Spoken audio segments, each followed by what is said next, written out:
Tonight on Undercurrents, B-92, radio that's keeping a rebellion alive. HealthNet, the danger of too much information. Virtual golf, an exercise-free sport. Hi, I'm Wendy Mesley. We take freedom of the press for granted. Sometimes it even feels like information overload. But that's not the case in Belgrade, Serbia, where they're in the streets demonstrating, desperate for information.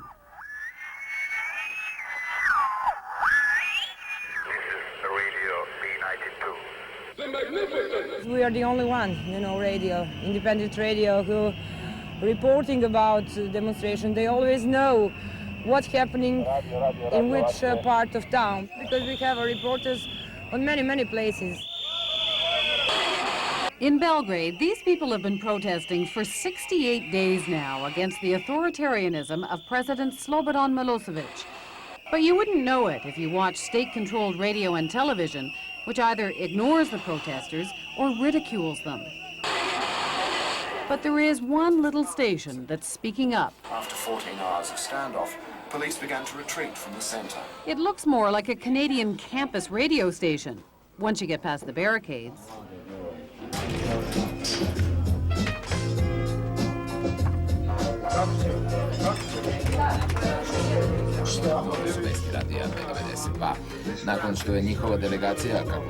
Good afternoon, Belgrade. Welcome to Radio B-92's English News Service. But these journalists are doing serious work, taking on totalitarianism just by telling people what's going on. Students were joined by thousands of jubilant Belgrade residents. And all of a sudden, the anti-establishment station has become mainstream. It's got the biggest audience in town.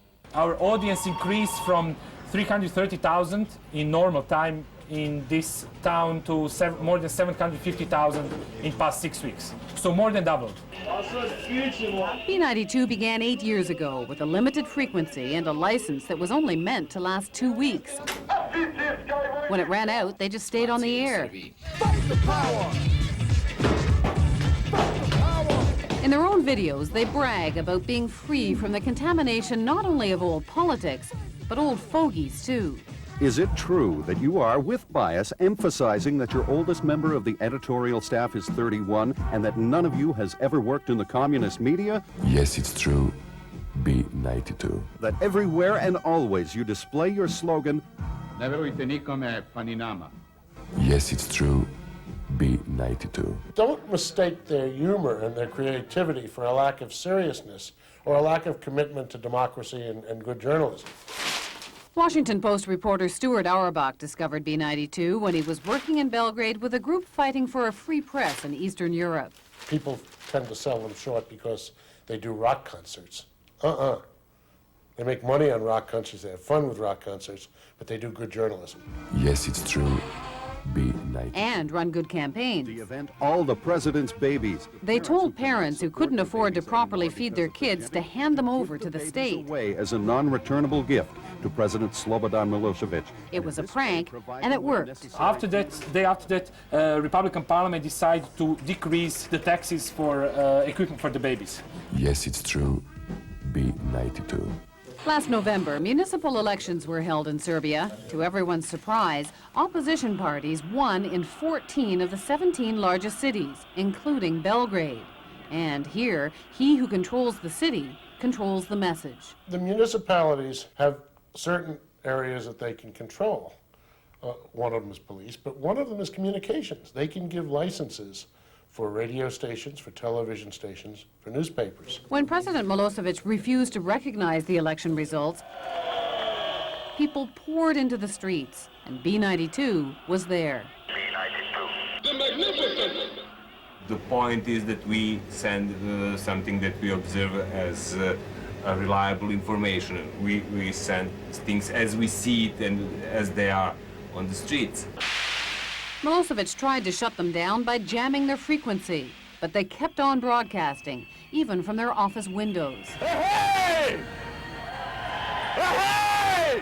Their listeners had become so dependent on the service, they'd do almost anything to find the signal. B-92 launched Anti-Jamming Week. Bitka za Beograd traje. And of course, recorded the whole thing on another video.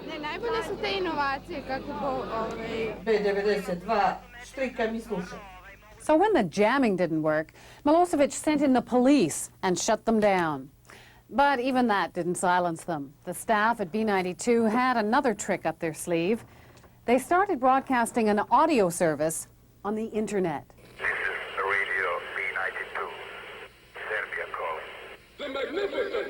Dimitrija Jovanovic and Nebojša Karac are a long way from Belgrade, about 7,000 kilometers away, in Toronto, where they're students at York University. The Belgrade University Council began a meeting on Monday to discuss the possible resumption of teaching and student demands that University Dean Dragutin Veličković resign. They'll never forget the night of December 3rd when they first heard B-92 on the net. It was amazing. I felt my blood rushing through the whole system, you know, it's my favorite station. People there, students, coalition, opposition, everybody needed some kind of support. They needed that to know that people outside the country were also supporting them. They were thinking of them, they were, you know, their hearts were basically with them. The first 10 days, there were about 3 or 4 days I went without any sleep. In a telegram to Radio B-92... Vaska Angelkovic-Tumir emailed B-92 on December 3rd, asking what she could do to help. Within hours, she was coordinating a worldwide campaign from her tiny apartment in Toronto. We launched round-the-clock, 24-hour appeal campaign on the internet. Over the internet, using email, and to just wake up the public internationally and ask for help. For about the first 7 or 10 days, there was no coverage anywhere in the world of what was going on. All of a sudden, BBC is carrying it, VOA is carrying it, German news is carrying it. We had a petition all over the net on different websites. All the ministers of information, Minister of Justice, all of those people have email addresses. We mailed them. And we sent that immediately to have the immediate response, you know, to have the immediate impact on the situation in Serbia. I don't think Milosevic knew what hit him.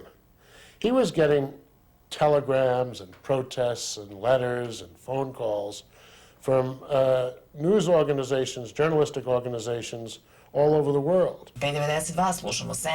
Within 48 hours, B-92 was back on the air. Some say Milosevic had no choice. He saw that B-92 had become larger in death than in life. Yes, it's true. B-92. And maybe if he put it back on the air, BBC, VOA, and the other international stations would stop carrying it. They didn't. Once again, B-92 had turned opposition into opportunities. This is just in case. And its audience remains worldwide. Vaska still spends 4 to 5 hours a day editing B-92 news copy and sending it back out on the net. People in the US State Department and the Congress who deal with Yugoslavia do follow the news, the B-92 news, English news, on a daily basis. As for B-92, its reporters still head out each day to cover a protest that keeps on growing. They are now preparing for the rally that will start at 3 o'clock. Usual place, usual time. Here's the record. How many rallies? How many rallies you were? Around 50. 50. Probably 1 or 2 you missed. Yeah. 1 or 2, yes, because of he was ill and he's going back, you know, on the streets. Remember flower power? Well, how about dog power? This week, protesters were encouraged to bring their dogs. One day, it was stuffed toys, anything to bring people together and keep up the spirits. The staff at B-92 might be idealistic, but they're not naive. We are voices of the opposition, but we are not opposition radio station. That's a very big difference. The opposition leaders call for democracy in the streets, but Sasha Mrkovic, the head of B-92, says some of them have already started telling him what to put on the air. We said, sorry, this is not your radio. Something like, you said that it was only 10,000 people, but I said to some foreign TV crew that it's 35. Could you change your? We said, no.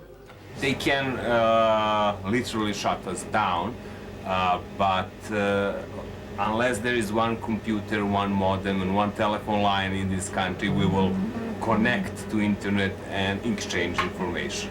Ne plašite se. B-92 je uvek sa vama 24 sata nad Beogradom. Radio B-92.